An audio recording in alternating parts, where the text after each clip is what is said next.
Una millonaria descubrió moralejos en la tintorera y lo que hizo impactó a todos. Pero antes de descubrir cómo la caída de un cubo puede derribar un imperio de mentiras, queremos saber de ti. ¿Desde qué ciudad estás viendo el programa y qué hora es allí? Deja tu comentario, suscríbete al canal y comencemos. El amanecer en Santo Domingo no trajo consigo la promesa de un nuevo comienzo, sino más bien la repetición de un ciclo de miedo. Incluso antes de que los primeros rayos de sol pudieran penetrar la espesa humedad que se cernía sobre la ciudad, Isabela Reyes ya estaba despierta en su pequeño apartamento en el barrio de Cristo Rey. Se movía entre las sombras con la destreza de un animal nocturno. Cada paso en el desgastado piso de madera, una silenciosa negociación con el silencio. En la habitación contigua, Víctor dormía el sueño pesado de los justos o de aquellos que se niegan a soportar el peso de sus propias acciones. El aire que se filtraba a través de la ventana de persiana traía consigo los primeros sonidos de la ciudad despertando. El lejano estruendo de un motoconcho, el canto de un gallo confundido y el olor a aceite de cocina y polvo. Para Isabela, estos sonidos no eran una señal de vida, sino el tic-tac de un reloj, contando los minutos hasta que tuviera que enfrentar al mundo con sus mentiras cuidadosamente construidas. El espejo del baño, con su marco de plástico amarillento y una pequeña grieta en la esquina, fue su primer campo de batalla del día. Bajo la tenue luz de una sola bombilla, se enfrentó a su propio reflejo, no para admirarlo, sino para evaluar el daño. El moretón en su pómulo, un regalo del sábado por la noche, ya tenía un tono amarillento verdoso enfermizo. Con las yemas de los dedos comenzó el ritual. Su base de maquillaje era espesa y pastosa, una marca barata de tienda.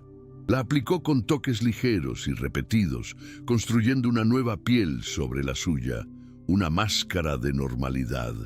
Era un arte que había perfeccionado durante 3 años, el arte de la ocultación.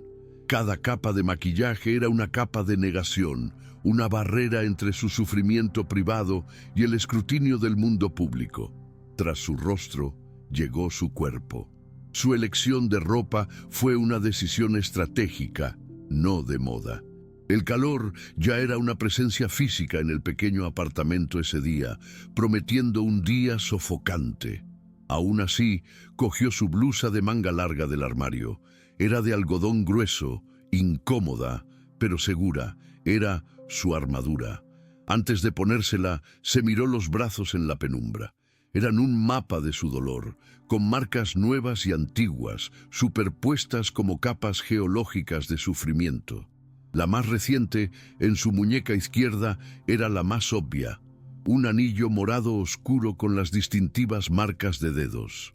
Respiró hondo y cubrió la evidencia, sintiendo la tela como una segunda piel, una prisión voluntaria que la protegía de preguntas indeseadas. La incomodidad del calor sería su pequeño sacrificio por la invisibilidad. El viaje al trabajo fue una prueba de resistencia mental. Dentro de la abarrotada y ruidosa guagua, se acurrucó contra la ventana intentando hacerse lo más pequeña posible.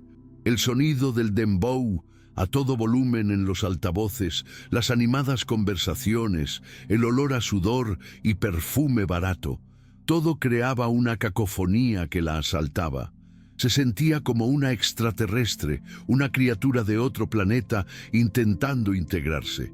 Sus ojos no se levantaron del suelo, su cuerpo tenso, esperando en cada parada a que la puerta se abriera y revelara el rostro de Víctor, quien a veces la seguía para asegurarse de que iba directo al trabajo. El viaje de 45 minutos se le hizo eterno, un purgatorio móvil que tenía que cruzar cada día para llegar a su breve y frágil santuario. La sede de la constructora Castillo, en el corazón financiero de Santo Domingo, era un mundo aparte, una torre de cristal ahumado que reflejaba el cielo caribeño con fría indiferencia. Para Isabela, Cruzar sus puertas automáticas de cristal fue como atravesar un portal. El impacto del aire acondicionado gélido sobre su piel sudorosa fue la primera señal de que había entrado en un mundo diferente. Un mundo de orden, de silencio pulido, de superficies brillantes. Allí, las emociones estaban contenidas, las voces eran bajas y el dolor no tenía cabida.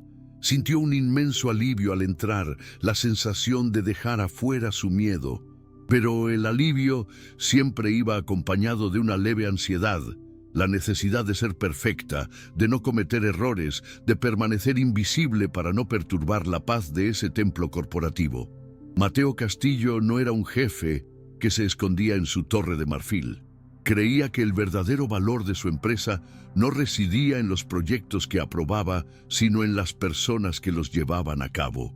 Por eso, cada mañana se aseguraba de recorrer el vestíbulo y las primeras plantas antes de subir a su oficina. Era una forma de tomarle el pulso a la empresa, de demostrar que formaba parte de ella, no solo el propietario. A sus 34 años, poseía una autoridad innata, una confianza que no necesitaba publicidad. Era un hombre que construía cosas, edificios, puentes, un imperio, pero últimamente sentía un vacío, la sensación de que las estructuras que construía eran impresionantes, pero carecían de alma. Algo en su vida perfectamente planificada parecía faltar. Y fue en uno de esos paseos matutinos que la había visto por primera vez, meses atrás. La silenciosa señora de la limpieza. Había algo en ella que lo intrigaba. No era solo timidez. Era un aura de alerta constante, como la de un animal asustado que finge ser una estatua para no atraer la atención de un depredador. Notó cómo se estremecía cuando alguien pasaba, cómo sus ojos se dirigían al suelo cuando él pasaba, y sobre todo, notó sus mangas largas. En un país donde el calor era constante, su negativa a mostrar los brazos era una decisión deliberada y evidente.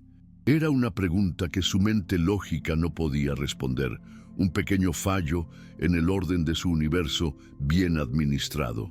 Esa mañana en particular, bajó del ascensor y la vio al final del pasillo, empujando su carrito de limpieza. Saludó con su habitual «buenos días» al pasillo. Vio que otras personas respondían, pero su mirada estaba fija en ella. La vio sobresaltarse un poco al oír su voz, murmurar una respuesta inaudible y acelerar el paso, girando por otro pasillo para evitar su paso.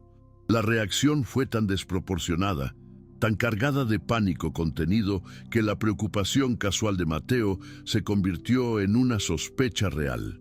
Esta mujer no era solo tímida. Esta mujer tenía un miedo mortal a algo. Y él, como el hombre en cuya empresa trabajaba, sintió una punzada de responsabilidad. Isabela sintió un sudor frío correr por su espalda después del encuentro. La presencia de Mateo era demasiado, su atención demasiado peligrosa. Empujó su carrito hacia el ascensor de servicio con el corazón latiendo con fuerza. Necesitaba calmarse. El tercer piso, el piso ejecutivo, solía ser su refugio. Estaba tranquilo, casi desierto a esa hora temprana. Podía perderse en la rutina de su trabajo, en el ritmo de sus movimientos y olvidar. El trabajo era su escape. Agarró sus artículos de limpieza. La familiaridad de los objetos la calmó. El olor a desinfectante, el tacto de la esponja, el brillo de una superficie recién limpiada. Eran pequeñas certezas en un mundo de absoluta incertidumbre. Para Isabela, la vida se había convertido en una serie de cálculos complejos. Calculó la hora exacta en que llegaría a casa. Calculó el tono de voz de Víctor para predecir una tormenta. Calculó cuánto maquillaje necesitaría para ocultar un moretón. Calculó las palabras que usaría para que no pudieran tergiversarlas y usarlas en su contra. Su mente era una supercomputadora que procesaba constantemente variables de amenaza, simulando escenarios de desastre. Era una existencia agotadora, un estado de alerta constante que la dejaba sin energía para sentir nada más. Alegría, esperanza, ira, Solo existía el zumbido constante del miedo y la profunda y abrumadora fatiga de simplemente sobrevivir un día más. El baño privado de la oficina de Mateo era su santuario dentro de un santuario. Estaba revestido de mármol oscuro, con grifería de metal pulido y un silencio que parecía propio de una catedral. Nadie lo usaba jamás. Allí podía cerrar la puerta con llave y durante 20 minutos el mundo dejaría de existir. Trabajaba con meticulosa atención, puliendo cada superficie hasta que pudo ver su propio reflejo distorsionado. Se miró la cara en el espejo sobre el lavabo. El maquillaje ya comenzaba a derretirse por el sudor de su paseo matutino, revelando una leve decoloración en su mejilla. Rápidamente tomó un pañuelo y lo secó, restaurando su fachada.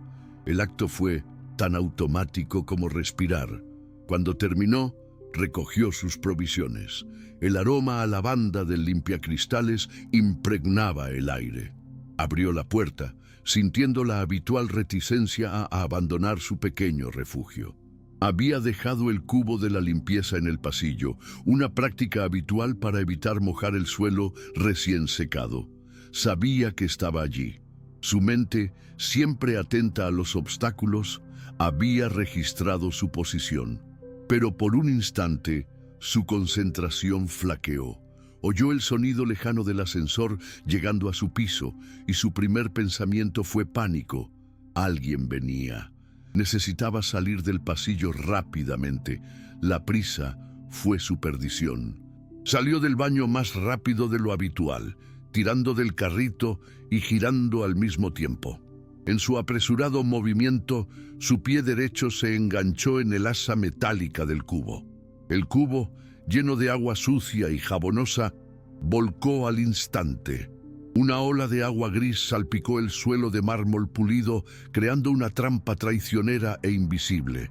El mismo pie que había volcado el cubo fue el primero en caer en el charco. La pérdida de tracción fue total e inmediata. Su cuerpo salió despedido hacia adelante, agitando los brazos en un inútil intento de mantener el equilibrio, mientras las botellas de limpiador salían volando de sus manos en un arco caótico. El impacto fue fuerte y húmedo. Cayó de lado, y el sonido de su cuerpo al chocar contra el suelo de mármol resonó por el silencioso pasillo, seguido del golpe sordo de las botellas de plástico. Un dolor agudo le irradiaba desde la cadera y el hombro, pero el dolor físico fue eclipsado por una oleada de puro terror. Ruido. El ruido era su enemigo, el ruido llamaba la atención, y la atención era lo último que quería. Se quedó allí un segundo, aturdida, en medio del desastre, con el olor a agua sucia y químicos llenándole las fosas nasales. Su primera y única prioridad era levantarse, limpiar el desastre y desaparecer antes de que alguien la viera. Pero ya era demasiado tarde. La puerta de la oficina de Mateo, a pocos metros, se había oído el ruido y había salido a investigar. La vio allí, una pequeña figura en el suelo, rodeada por los restos de su accidente. Su primera reacción fue de preocupación inmediata por una empleada. ¿Está bien?, preguntó con voz preocupada y autoritaria mientras corría hacia ella. Señorita Reyes, no se mueva, podría haberse lastimado. La preocupación en su tono, la atención que le estaba prestando, fue la peor pesadilla de Isabela hecha realidad. No, estoy bien, solo fue una caída tonta, dijo con la voz ahogada por el pánico. Lo siento, señor Castillo, lo limpio ahora mismo. Ignorando el dolor en el hombro, intentó levantarse con desesperación. Se apoyó en los brazos, pero el suelo estaba resbaladizo. Su mano izquierda resbaló y volvió a caer, esta vez con más fuerza, golpeándose el codo contra el suelo. Un pequeño gemido de dolor escapó de sus labios antes de que pudiera contenerlo. Lágrimas de frustración y humillación ardían en sus ojos. Estaba atrapada en su propio desastre, bajo la atenta mirada del hombre más poderoso de la compañía. Al verla forcejear y oír su gemido de dolor, Mateo actuó. Basta. dijo con voz firme, pero sin enojo. No intentes levantarte sola. Se agachó junto a ella. La costosa tela de sus pantalones de lana se oscureció al absorber el agua sucia. Tranquila, dame la mano, te ayudaré a incorporarte primero. Le ofreció la mano. Era fuerte y segura, la mano de un hombre acostumbrado a estar al mando. Para Isabela, presa del pánico, no había otra opción que aceptar. Tenía que levantarse del suelo, tenía que hacer que esta situación desapareciera. Con el corazón latiéndole con fuerza en las costillas, extendió la mano izquierda hacia él, y en ese instante el tiempo se detuvo. La manga de su blusa, empapada por la caída, le pesaba y se le había deslizado por el brazo. No mucho, solo lo suficiente para exponer su muñeca y el inicio de su antebrazo, y allí, en su piel pálida, a la fría luz del pasillo, estaban las marcas. No era una imperfección, un rasguño ni un moretón casual de una caída. Era un patrón feo, de un morado oscuro y amarillo, con las formas distintivas e inconfundibles de dedos que habían apretado con una fuerza brutal. El secreto que había ocultado con una armadura de manga larga quedó de repente al descubierto, expuesto, gritando su silenciosa verdad. Mateo le tomó la mano, pero se le paralizó la mente. Su mirada estaba fija en su muñeca. Era constructor. Entendía la fuerza, la presión, la tensión estructural, y lo que vio allí fue el resultado de una fuerza deliberada y violenta. La imagen conectó al instante con todas las demás piezas del rompecabezas. Las mangas largas, la mirada asustada en sus ojos, su forma de encogerse. No era timidez, era trauma. La mujer frente a él, su empleada, la sombra silenciosa que limpiaba sus oficinas, estaba viviendo un infierno. La comprensión lo golpeó con una claridad repugnante y una oleada de furia protectora que lo sorprendió por su intensidad. Isabela siguió su mirada. Vio sus propios moretones reflejados en sus ojos atónitos, y su mundo se derrumbó.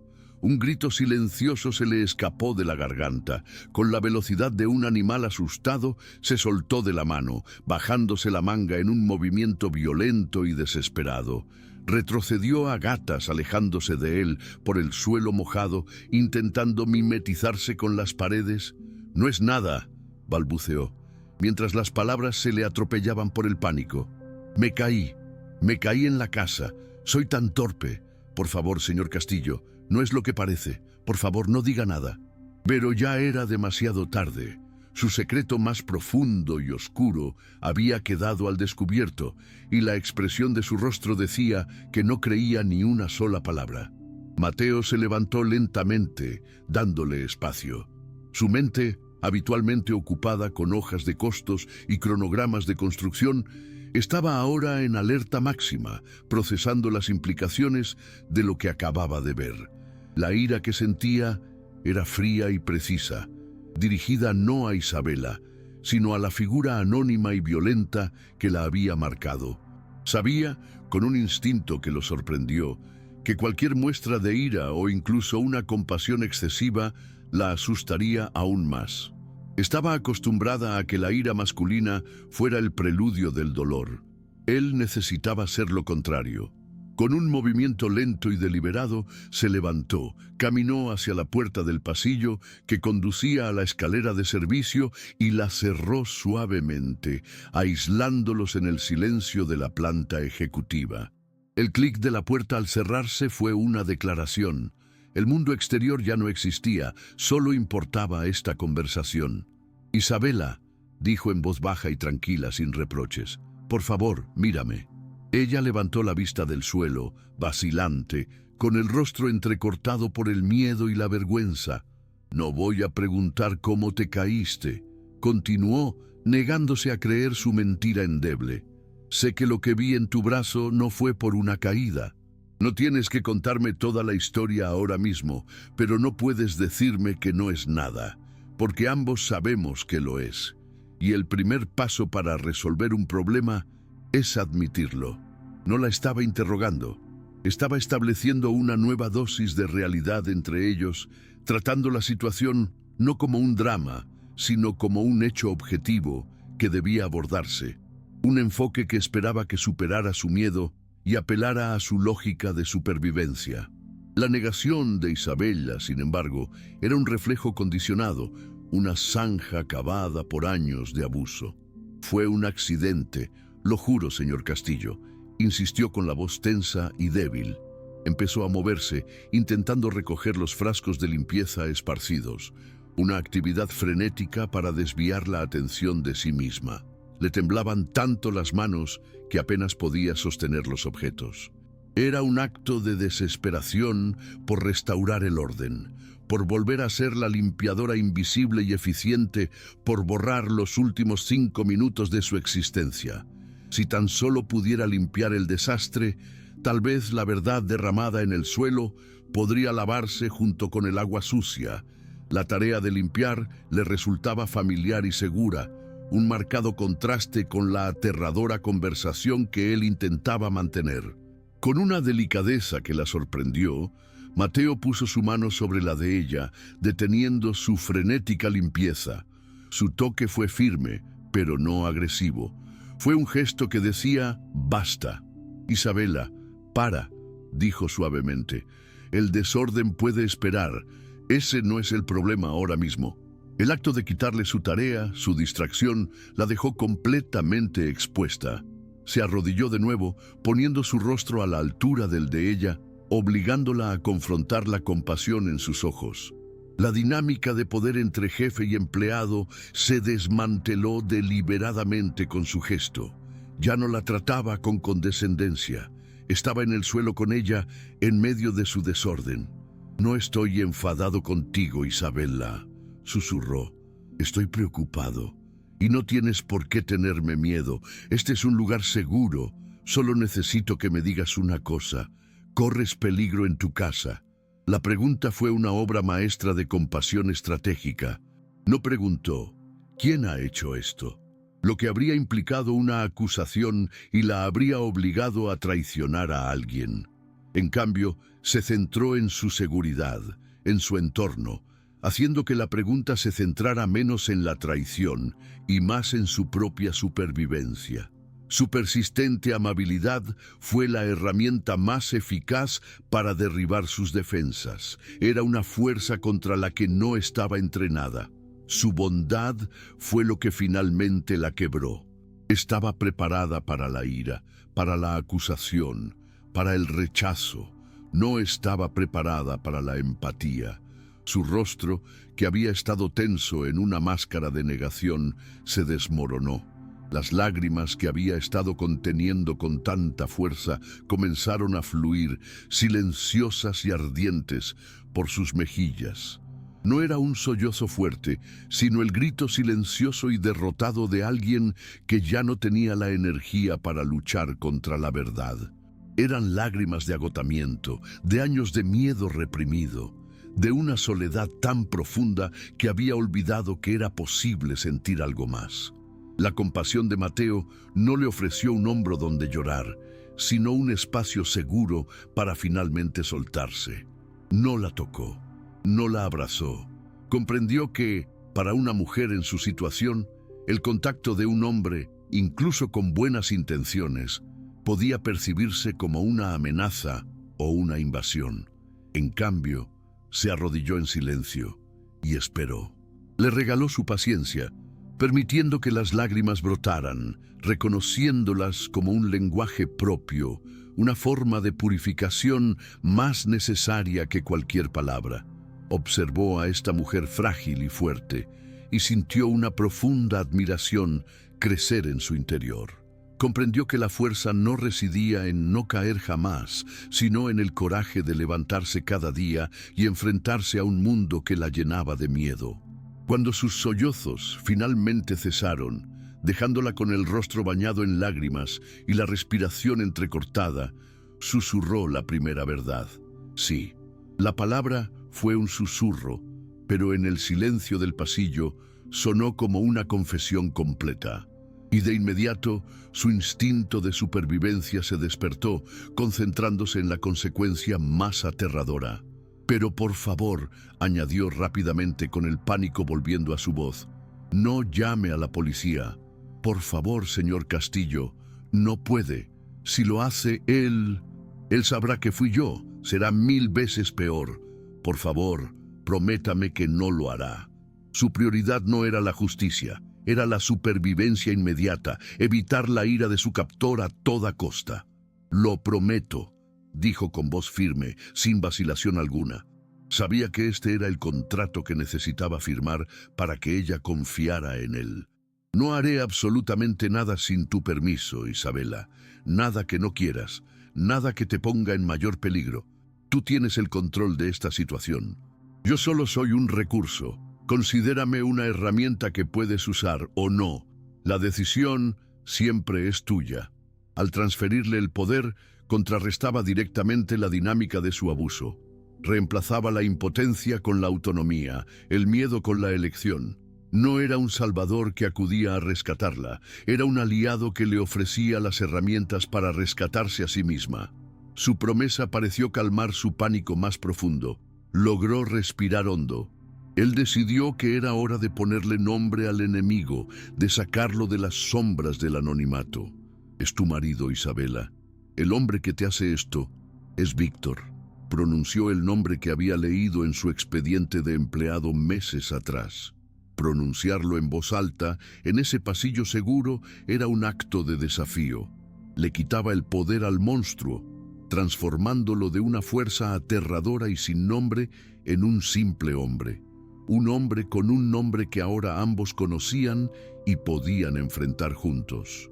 Ella asintió, un movimiento casi imperceptible. Sí, susurró. Víctor.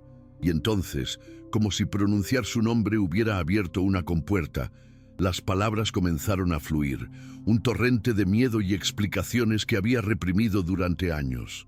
No entiendes cómo es el hombre más encantador del mundo para todos los demás. Nuestros vecinos lo adoran. Les lleva dulces a los niños de la calle. Nadie me creería. Me ha aislado. Mi familia vive en el campo, cerca de Jarabacoa. No me deja ir a verlos. Dice que es peligroso, que la ciudad es más segura.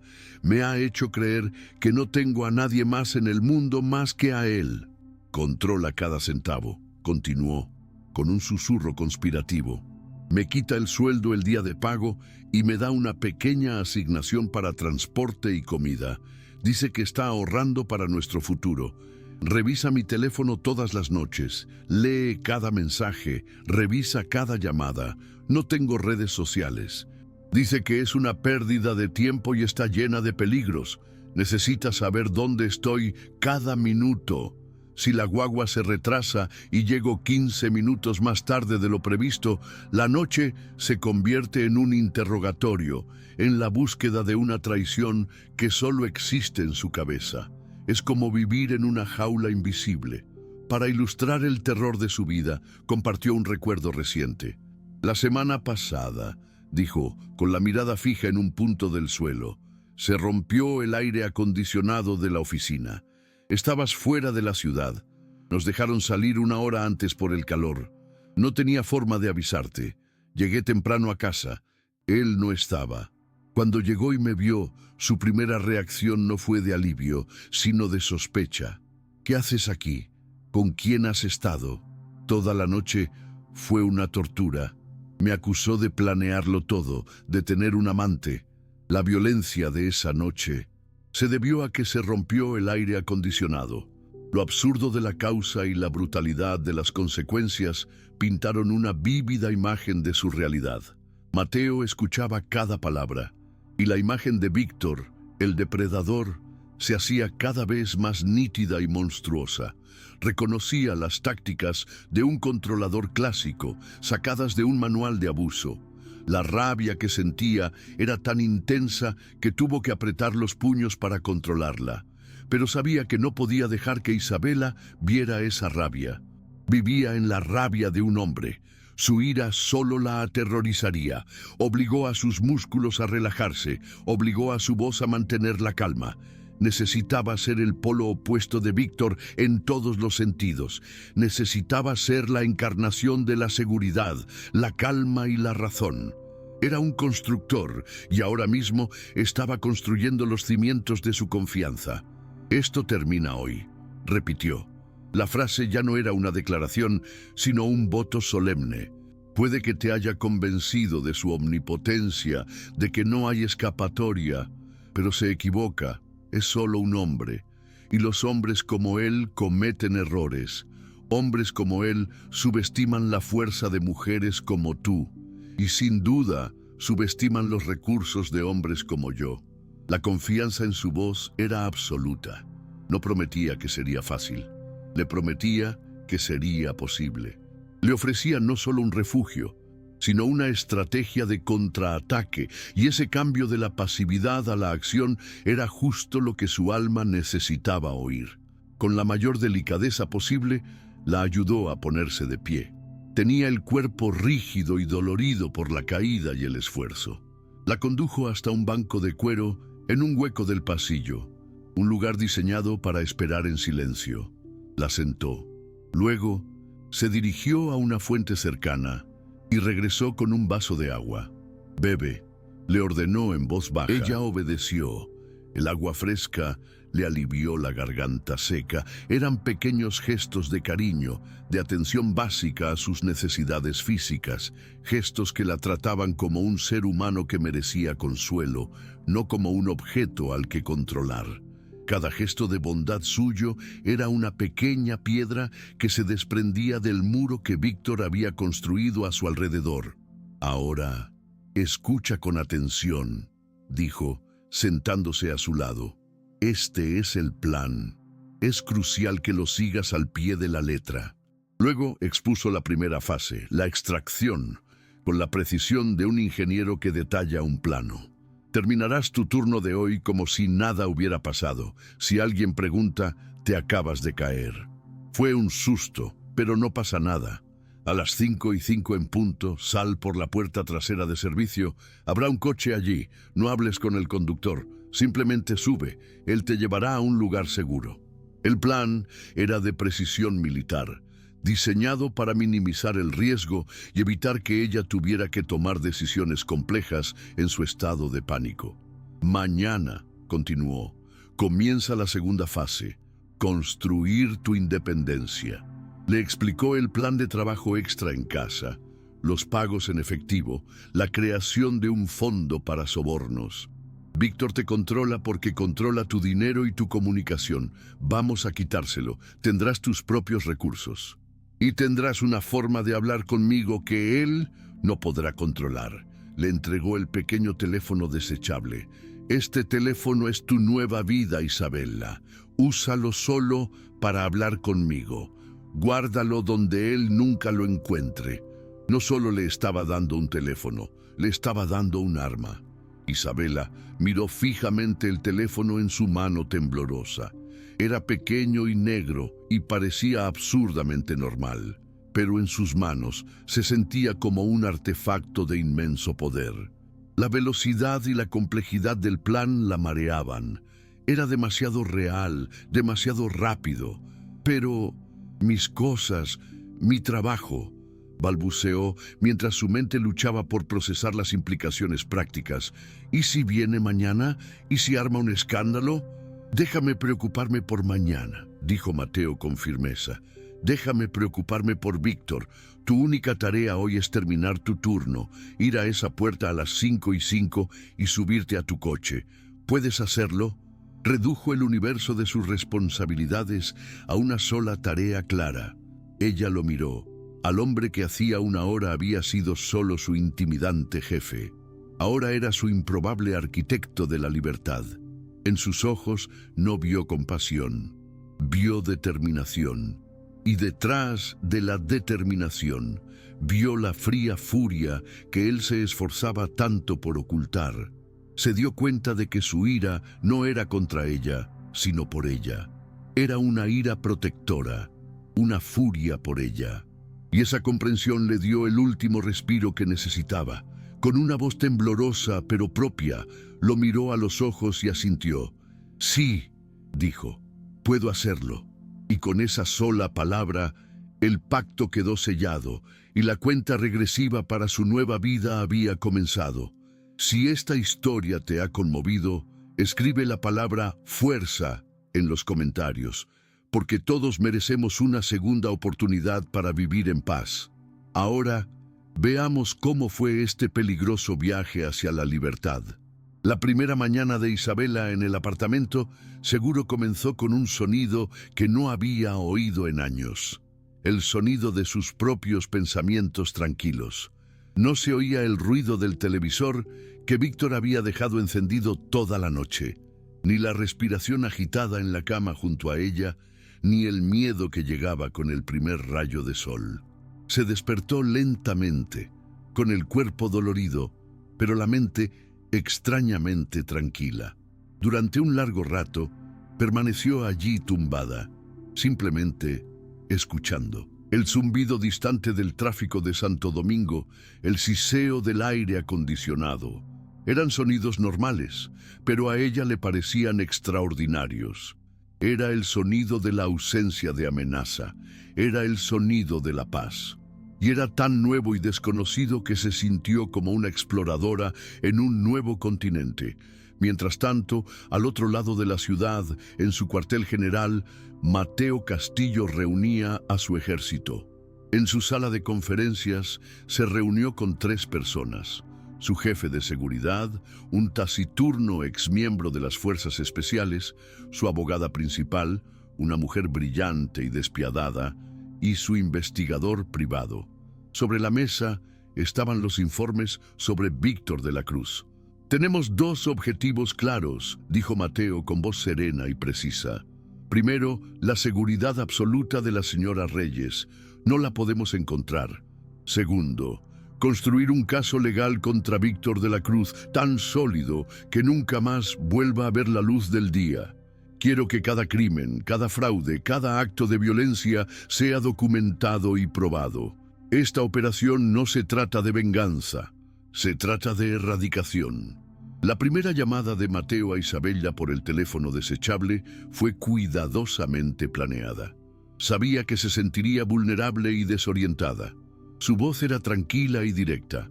«Buenos días, Isabela. Espero que hayas descansado bien». No le preguntó si tenía miedo, no habló de Víctor. La mantuvo concentrada en el presente y el futuro inmediato.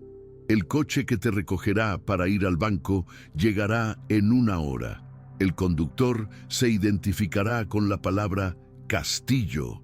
No hables con nadie más. Una vez abierta la cuenta, destruye todos los documentos bancarios, memoriza el número. Tu primer depósito se realizará esta tarde. Ahora tienes el control». Cada instrucción era un pequeño paso, una pequeña tarea que la impulsaba a seguir adelante, que evitaba que el miedo la paralizara. Mientras Isabela estaba sentada en el banco, sintiendo el poder y el terror de firmar con su propio nombre, Víctor Vargas despertaba en medio de una pesadilla. El apartamento estaba vacío, silencioso. El café no estaba listo. Su ropa no estaba planchada. La ausencia de Isabela no se sentía como una pérdida, sino como una insubordinación, una afrenta directa a su autoridad. Su irritación inicial se convirtió rápidamente en furia fría. La llamó al celular, buzón de voz, registró la habitación buscando una nota, una pista. No encontró nada. Era como si ella se hubiera evaporado. Y esa falta de información, esa pérdida de control, era lo único que realmente lo asustaba. La primera maniobra legal de Mateo fue sutil pero efectiva. Con la información del investigador sobre una pequeña empresa fantasma que Víctor había utilizado para blanquear dinero, su equipo legal presentó una demanda anónima alegando irregularidades fiscales y consiguió que un juez ordenara el congelamiento de la cuenta bancaria asociada. Era una cantidad relativamente pequeña, pero para Víctor, que vivía al límite, sería un golpe importante. El objetivo no era arruinarlo financieramente por completo, sino empezar a apretarle el nudo, presionarlo y hacerle cometer errores. Mateo estaba jugando una partida de ajedrez, y este era el primer movimiento de peón, aparentemente insignificante, pero que preparaba el terreno para el ataque principal. La primera visita de Mateo al apartamento seguro de Isabela llegó 2 días después. No llegó con las manos vacías. Trajo bolsas de un supermercado gourmet llenas de fruta fresca, quesos y pan artesanal. Y también ropa. Ropa sencilla y cómoda. Vaqueros, suéteres suaves, unas zapatillas nuevas. Pensé que podrías necesitar algunas cosas, dijo con torpeza. Para él fue un gesto práctico. Para ella fue abrumador. Un hombre la cuidaba, anticipándose a sus necesidades, tratándola con una consideración que había olvidado que era posible. Aceptó las bolsas, con el corazón lleno de una gratitud tan intensa que la dejó sin palabras. Fue durante esta visita que decidió que ella no podía quedarse en la ciudad. «Víctor vino a mi oficina hoy», le dijo con voz seria. «Hizo un escándalo. Lo echó la seguridad. Está desesperado y está centrando su ira en mí. Eso hace que la ciudad sea peligrosa. Va a empezar a buscar cualquier propiedad asociada conmigo». Luego le habló de su casa de campo en Jarabacoa, un lugar apartado y seguro en las montañas. Estarías allí un tiempo, lejos de todo. Aire fresco, naturaleza. Confío plenamente en el personal de allí. Estarías completamente a salvo. La idea de irse aún más lejos, a un lugar desconocido, la asustaba, pero su lógica era impecable. Santo Domingo era el tablero de ajedrez de Víctor. Jarabacoa sería su santuario. El viaje a las montañas fue un viaje a otro estado de ser. Dejaron atrás la jungla de asfalto de Santo Domingo, el tráfico caótico, la contaminación. A medida que el coche ascendía, el aire se volvía más fresco, más limpio. El verde de la vegetación era exuberante, casi violento en su vitalidad. Para Isabela, quien había crecido en el campo, los olores y sonidos eran familiares y reconfortantes. El olor a tierra mojada, el canto de los coquíes por la noche. La casa en Jarabacoa no era una mansión, sino una elegante finca rústica de madera y piedra, con un balcón que daba a una impresionante vista del valle. Al bajar del coche y sentir la fresca brisa de la montaña en el rostro, Isabela sintió que por fin podía respirar. En Jarabacoa, rodeada de la serena belleza de la naturaleza, Isabela comenzó un proceso de sanación no solo emocional, sino también físico. Durmió toda la noche, un sueño profundo y reparador. Comió no por obligación, sino con placer, redescubriendo el sabor de la comida. Pasó horas en el jardín, ayudando a la anciana ama de llaves a cuidar las orquídeas y los hibiscos. Trabajar la tierra, estar en contacto con ella, la ayudó a sentirse arraigada de nuevo. El color de sus moretones comenzó a desvanecerse y con ellos la palidez de su rostro dio paso a una luminosidad radiante. El silencio de las montañas no era vacío como el de la mansión. Era un silencio lleno del bullicio de la vida. Las visitas de fin de semana de Mateo se convirtieron en el momento culminante de su nueva vida. Allí, lejos de la ciudad, las barreras entre jefe y empleado, entre protector y protegido, se desvanecían por completo. Eran solo un hombre y una mujer. Caminaban durante horas por los senderos, hablando de todo y de nada. Él hablaba de la presión de dirigir su empresa, del vacío que sentía. Ella hablaba de su infancia, de sus sueños olvidados. La atracción entre ellos crecía con cada conversación, con cada mirada compartida. Una delicada planta que brotaba en tierra fértil, nutrida por la confianza y la vulnerabilidad mutua.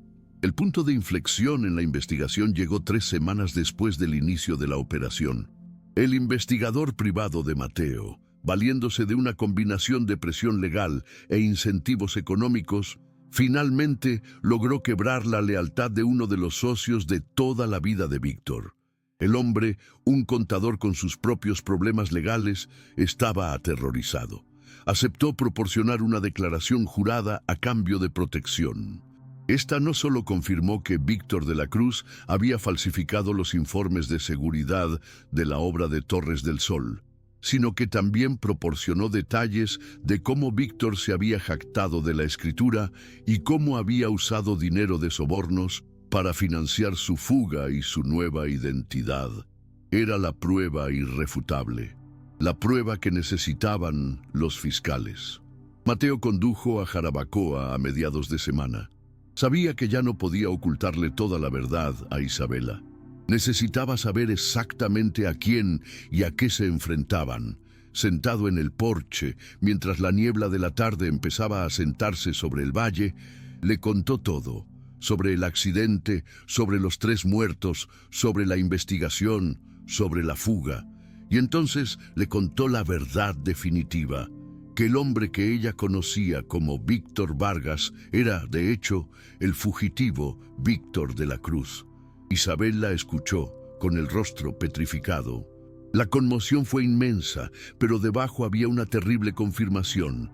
Sus peores temores, sus instintos más oscuros sobre la oscuridad de su marido, eran reales. La revelación no la derrumbó. Al contrario, la fortaleció. El miedo que había sentido fue reemplazado por una ira fría y justa. Su lucha personal ahora estaba conectada a una tragedia mayor. No solo luchaba por sí misma, luchaba por la memoria de 3 hombres inocentes y sus familias.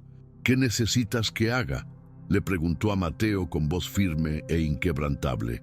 En ese momento pasó de ser una víctima a ser protegida a una cómplice activa en la guerra.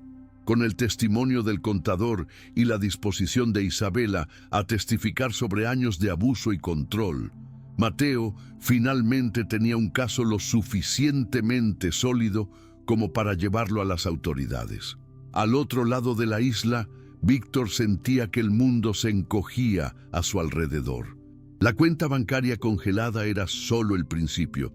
Su pequeño negocio paralelo empezaba a ir mal.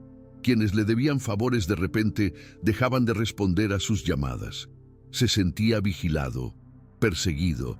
Desconocía los detalles, pero sabía, con la certeza de un animal paranoico, que Mateo Castillo estaba detrás de todo. La rabia y la desesperación lo consumían. Había perdido a Isabela, su control, y ahora perdía su medio de vida. Era un animal acorralado, y un animal acorralado es cuando se vuelve más peligroso. Jarabacoa. Y entonces la vio. La casa de madera y piedra aislada en la ladera de la montaña, y en el porche la vio. Isabela, viva, sana y lo peor de todo, con aspecto pacífico. A su lado estaba Mateo. La visión de los dos juntos, en ese entorno idílico, destrozó la última barrera de su cordura. No pensó, simplemente actuó, impulsado por una rabia posesiva y asesina. El clímax no fue una persecución ni un tiroteo. Fue algo mucho más personal y aterrador. Víctor esperó hasta el anochecer y, a cubierto del denso bosque, logró burlar el perímetro principal de seguridad de la propiedad. No fue a la casa principal. Fue al pequeño bungalow de invitados donde se alojaba Isabela. Con una piedra rompió una ventana trasera y entró. Isabela estaba leyendo en la sala cuando oyó el ruido de cristales rotos. Se le heló la sangre. Antes de que pudiera reaccionar, él estaba allí, en la puerta, su silueta oscura contra la tenue luz, su rostro deformado por el odio. Sostenía un cuchillo de caza. ¿Creías que podrías esconderte de mí?, siseó, entrando en la habitación. Pero la mujer a la que se enfrentaba no era la misma Isabela a la que había aterrorizado durante años. Se puso de pie y el libro cayó al suelo. El miedo estaba ahí, pero debajo se escondía la ira fría que había descubierto. Se acabó, Víctor. dijo con voz temblorosa pero sorprendentemente fuerte. Ya no me asustas, solo eres un hombre pequeño y cruel, y tu tiempo se acabó. Su valentía, su negativa a acobardarse, lo enfureció aún más. Dio un paso adelante, levantando el cuchillo. «Te enseñaré a respetarme», gritó, pero nunca tuvo la oportunidad. En el momento en que dio el paso, la puerta del bungalow se abrió de golpe. Mateo estaba allí, no solo, sino con 2 de sus guardaespaldas. La alarma silenciosa que Mateo había instalado en el bungalow se activó en el momento en que se rompió la ventana. Víctor se giró sorprendido y en ese instante de vacilación, los guardaespaldas se movieron. La acción fue rápida, profesional y brutal. En menos de 3 segundos, Víctor estaba en el suelo, con el cuchillo a metros de distancia, con el brazo retorcido dolorosamente tras la espalda. La pelea terminó antes de empezar. Su violencia caótica no fue rival para la fuerza preparada y controlada de Mateo. La policía, que ya estaba de guardia en la entrada de la finca, fue llamada y llegó en cuestión de minutos. Se llevaron a un Víctor esposado que gritaba amenazas y obscenidades. «Esto no ha terminado, Castillo. No sabes con quién te metes. Vuelvo enseguida». Pero sus palabras ahora eran huecas, los gritos de un rey depuesto. En el silencio que siguió, con el sonido de las sirenas perdiéndose en el valle, Mateo se acercó a Isabela. Ella temblaba incontrolablemente. La conmoción finalmente la afectó, pero estaba de pie. La abrazó con fuerza. «Ya pasó todo», le susurró en el pelo. «Te lo prometo. Nunca volverá a hacerte daño». El juicio fue una formalidad. Con el testimonio de su expareja, la prueba documental del investigador, el emotivo testimonio de las viudas y el propio intento de asesinato de Isabela, el caso contra Víctor de la Cruz fue abrumador. Fue declarado culpable de todos los delitos y recibió una sentencia que le garantizaba pasar el resto de su vida en prisión. La justicia, demorada durante 6 largos años, finalmente se hizo. El fantasma que atormentaba a Mateo y la prisión que confinó a Isabela fueron exorcizados el mismo día, bajo el mazo de un juez. El oscuro capítulo quedó, de una vez por todas, cerrado. Los meses posteriores al juicio fueron una transición de un estado de guerra a uno de cautelosa paz. Con Víctor sentenciado a una larga condena, la amenaza inmediata había desaparecido, pero las cicatrices, tanto visibles como invisibles, permanecían. Isabela, que ahora vivía permanentemente en la seguridad de la finca en Jarabacoa, comenzó la ardua tarea de reconstruirse. No fue un proceso lineal. Hubo días buenos, llenos de la serena belleza de las montañas y una nueva esperanza. Y hubo días malos, cuando una sombra pasajera o un sonido inesperado la hacían tambalear de nuevo hacia viejos patrones de miedo. Pero la diferencia era que ya no estaba sola. Mateo estaba allí no como un salvador, sino como una presencia constante y paciente, un compañero en su convalecencia, dándole el espacio para sanar a su propio ritmo. Uno de los momentos más importantes de su sanación fue una reunión que Mateo organizó. La llevó a Santo Domingo para reunirse con las 3 viudas de los trabajadores fallecidos en el accidente de Torres del Sol. La reunión tuvo lugar en un pequeño café y el ambiente estaba cargado de dolor compartido. Isabela estaba aterrorizada, sintiéndose de alguna manera cómplice por haber amado al hombre que les había causado tanto sufrimiento. Pero las mujeres no la recibieron con acusaciones. La recibieron con triste comprensión. Vieron en ella a otra víctima de Víctor de la Cruz. «Gracias a ti», dijo la mayor, tomando la mano de Isabela. «Mi esposo por fin puede descansar en paz. Nos has dado la justicia que creíamos que nunca tendríamos». En ese momento, mientras compartían lágrimas e historias, Isabela sintió que el peso de su culpa se aliviaba, reemplazado por un sentimiento de comunidad y un propósito compartido. Con el apoyo de Mateo, Isabela transformó su experiencia en algo constructivo. Empezó a trabajar con la Fundación Castillo, no como limpiadora, sino como consultora. Juntos desarrollaron una nueva rama de la fundación, un programa dedicado a brindar apoyo legal, financiero y psicológico a mujeres que intentaban escapar de relaciones abusivas.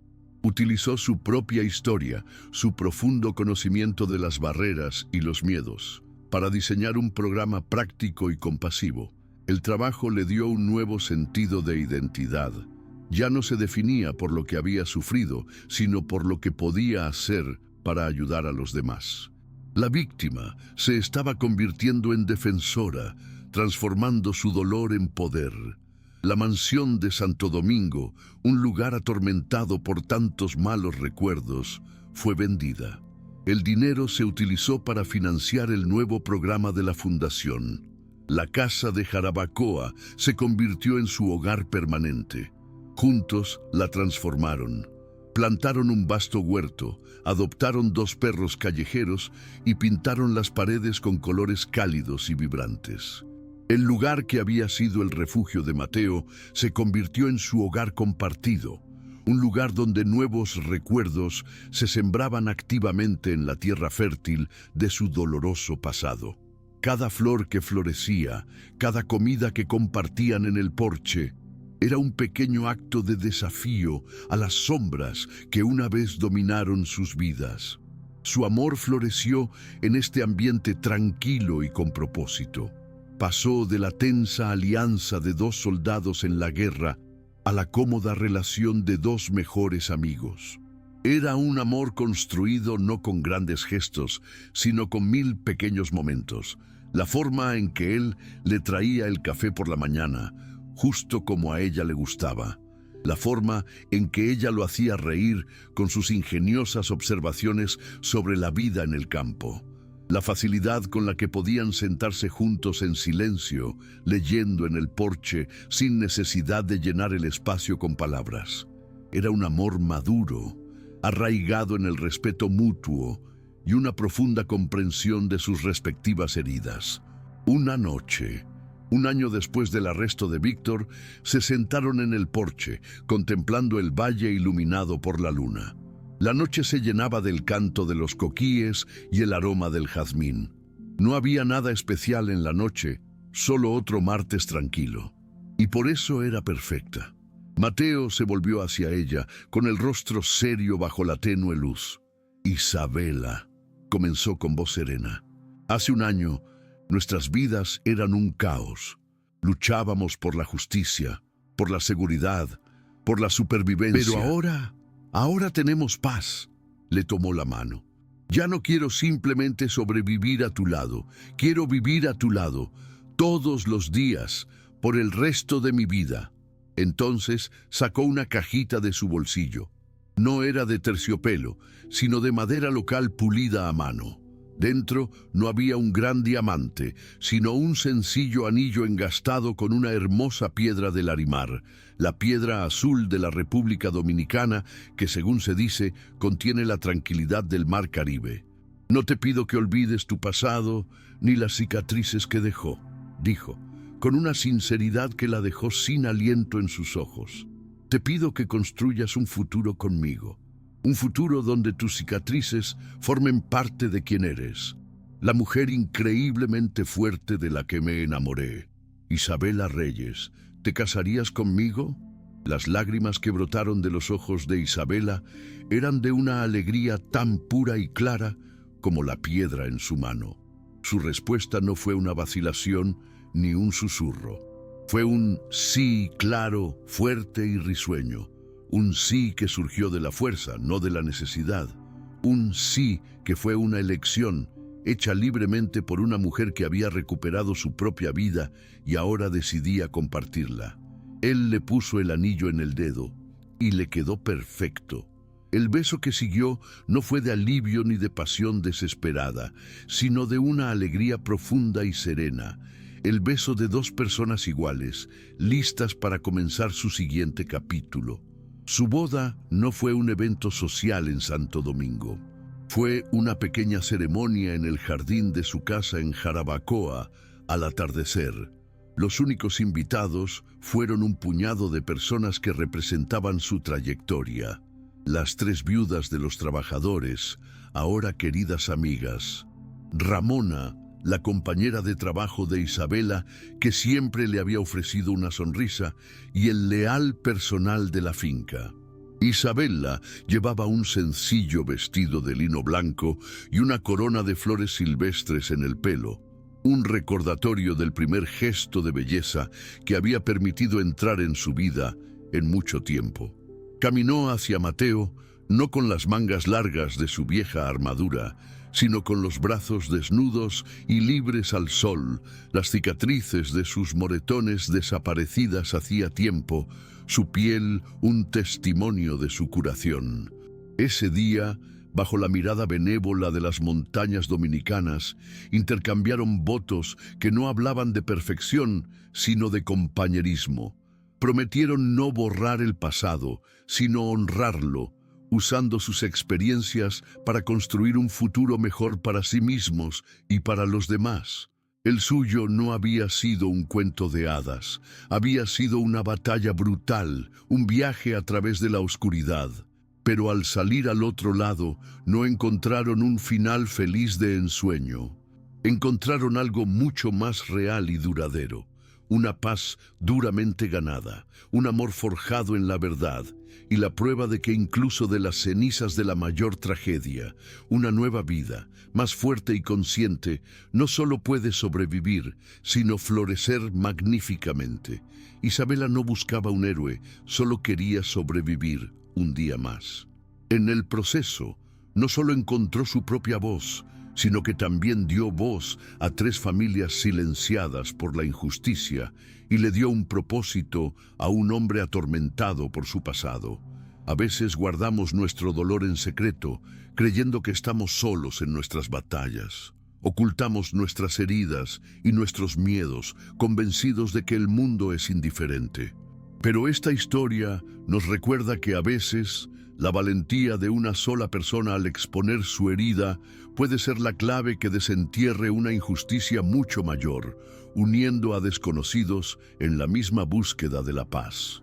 Es en este momento de vulnerabilidad que descubrimos el verdadero significado de la fuerza, el coraje de pedir ayuda, la determinación de luchar no solo por uno mismo, sino por aquellos que ya no pueden luchar, y la verdad de que la justicia, por mucho que tarde, puede florecer cuando la compasión se encuentra con el coraje. Si esta historia te conmovió, como a Isabela y Mateo, y honró la memoria de Pedro, Manuel y José, suscríbete al canal para no perderte otras historias que nos recuerdan que nunca es tarde para hacer lo correcto, para ver la herida y negarnos a apartar la mirada.